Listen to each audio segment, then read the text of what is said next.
आइए जानते हैं बॉलीवुड के उन 5 मशहूर सिंगर्स के बारे में जिन्हें एक टाइम पर घटिया समझकर रिजेक्ट कर दिया गया था। नंबर 1, नेहा कक्कड़। अपनी इस वीडियो की शुरुआत करते हुए हमारे पास सबसे पहला नाम है नेहा कक्कड़ का, जो आज बॉलीवुड में सबसे फेमस और बहुत ही सक्सेसफुल प्लेबैक सिंगर्स में से एक हैं। चौंकाने वाली बात यह है कि उन्हें एक famous singing reality show Indian idol 2 के ऑडिशन राउंड में रिजेक्ट कर दिया गया था। लेकिन नेहा ऐसे ही चुप बैठने वालों में से नहीं थी। उन्होंने अपने सपनों का पीछा किया। ऐसे में उन्होंने एक और रियलिटी शो में भाग लिया और इस बार वो टॉप 10 में जगह बनाने में कामयाब हो गई। हालांकि उनकी किस्मत का ताला कुछ इस कदर खुला कि आज वो उसी शो में जज बनकर काम कर रही हैं और भाई लोगों को रिजेक्ट कर रही हैं। रातों में स्टेज शोज करने वाली नेहा ने कुछ ऐसा मुकाम हासिल किया कि जैसे शून्य से शो का सफर तय किया हो।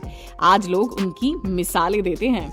वैसे तो उन्होंने कभी पीछे मुड़कर नहीं देखा। उन्होंने सनी सनी, काला चश्मा जैसे चार्ट बस्टर सॉन्ग्स दिए हैं और बद्री की दुल्हनिया जैसे कई बड़ी ही हिट फिल्मों में गाने भी दिए हैं। आज तक नेहा का नाम इंडिया के फोर्ब्स लिस्ट एशिया में टॉप 100 में 2 बार लिस्टेड हो चुका है। नंबर 2, अरिजीत सिंह। अब हमारे पास है अरिजीत सिंह। भाई शायद ही कोई होगा जो इन्हें पसंद ना करता हो।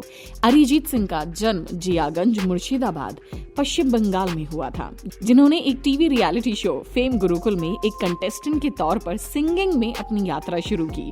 दुर्भाग्य से उन्हें उनकी उस समय की आवाज के लिए शो से बाहर कर दिया गया, लेकिन शायद वो हम ही लोग थे जिन्होंने उन्हें टॉप 5 में आने नहीं दिया था। हालांकि उस शो के जजेस शंकर महादेवर और संजय लीला भंसाली ने एक एक करके उन्हें ब्रेक देने की कोशिश भी की, लेकिन अरिजीत का वक्त नहीं आया था, तो इसलिए उनके सॉन्ग्स नहीं चले। लेकिन उन्होंने कभी अपने सपनों को किसी का हाथ नहीं लगने दिया। अपनी मेहनत से बॉलीवुड में वो एक ऐसे सिंगर बने जिन्होंने 1 नहीं 2 नहीं बल्कि बहुत सारे हिट गाने दिए हैं। हालांकि अरिजीत को बॉलीवुड में असली पहचान आशिकी 2 फिल्म के सॉन्ग क्योंकि तुम ही हो से मिली। आज वो सबसे लोकप्रिय पार्श्व गायकों में से एक हैं। उन्होंने हमें तुम ही हो, मुस्कुराने की वजह, चन्ना मेरेया, बहुत सारे हिट गाने दिए हैं।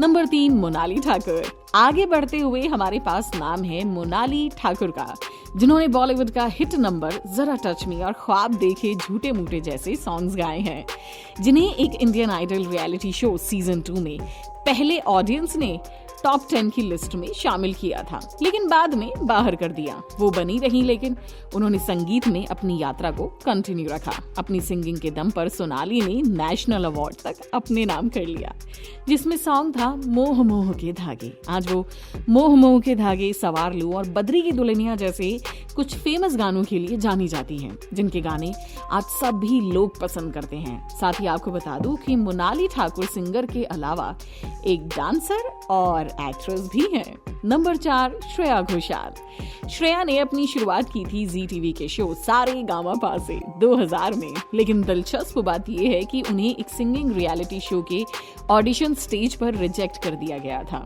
आज हमारे पास सबसे टैलेंटेड और सक्सेसफुल सिंगर्स में से एक हैं श्रेया घोषाल। उन्होंने अपनी ठुड्डी हमेशा ऊपर रखी और भाई दृढ़ रही कि मैं हिम्मत नहीं हारूंगी। अपनी सिंगिंग की प्रैक्टिस और रियाज जारी रखा। आज वो बॉलीवुड में सबसे अधिक मांग की जाने वाली पार्श्व गायिकाओं में से एक है। उन्होंने तेरी ओर जादू है नशा है और तेरे बिना जैसे यादगार ट्रैक दिए हैं। नंबर 5, जुबिन नौटियाल। अपने पहले ऑडिशन के वक्त शो के जज सोनू निगम से उन्हें मिला था रिजेक्शन। नहीं समझे? मैं बात कर रही हूँ जुबिन नौटियाल की, जिन्होंने रियलिटी शो एक्स फैक्टर के लिए ऑडिशन तो दे दिया, लेकिन सोनू निगम ने उन्हें रिजेक्ट कर दिया, जिसकी वजह से उन्हें टॉप 25 से बाहर होना पड़ा। लेकिन इसके बाद जुबिन ने हार नहीं मानी। वो गाने बनाते थे, स्क्रैचेस बनाते थे और स्क्रैचेस भी ऐसे बनाते थे कि जैसे गाने का ओरिजिनल वर्जन हो। ऐसे ही एक दिन जुबिन ने फिल्म शौकीन का तेरी मेहरबानी का स्क्रैच वर्जन गाया था। अक्षय कुमार ने ये सुना तो भाई वो तो इसके दीवाने हो गए कि स्क्रैच गाने वाले जुबिन से उन्होंने गाने का ओरिजिनल वर्जन रिकॉर्ड करवाया, और वो भी बिल्कुल स्क्रैच वर्जन रिकॉर्ड करवाया, यानी बिना किसी चेंजेस के। इस साल जुबिन का तेरी मेहरबानी और फिल्म सोनाली केबल का गाना दोनों चार्ट बस्टर में टॉप पर थे। बस फिर क्या था, एक के बाद एक जुबिन के गाने हिट होते गए और वो लोगों के दिलों पर छाते गए।